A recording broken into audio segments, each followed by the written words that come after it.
അമ്മയായ മറിയത്തോടുകൂടെ കാണുകയും അവിടെ അവനെ കുമ്പിട്ട് ആരാധിക്കുകയും ചെയ്തു.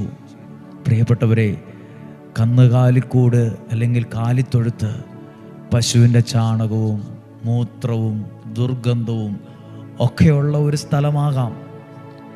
ആ സ്ഥലത്തല്ലാതെ പട്ടുമെത്തയിലോ കൊട്ടാരത്തിൻ്റെ മട്ടുപ്പാവിലോ അതുപോലെയുള്ള റെഡ് കാർപ്പറ്റിൻ്റെ അന്തരീക്ഷത്തിലെ സാഹചര്യങ്ങളൊന്നുമല്ല യേശു ജനിച്ചത്.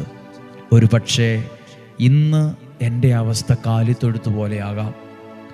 എൻ്റെ ജീവിതം ഒരുപാട് കുറവുകളും വീഴ്ചകളും പാപങ്ങളും ഒക്കെ ചെയ്തും ജീവിച്ചുമൊക്കെ ആകെ ചീഞ്ഞഴിഞ്ഞ് ദുർഗന്ധമുള്ള അസ്വസ്ഥതയുള്ളൊരു സ്ഥലമാകാം.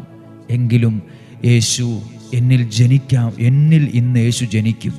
ഈ കുറവുള്ള എൻ്റെ ജീവിതത്തിൽ, ഈ ബലഹീനതകളല്ല എൻ്റെ ജീവിതത്തിൽ എൻ്റെ യേശു ജനിക്കും.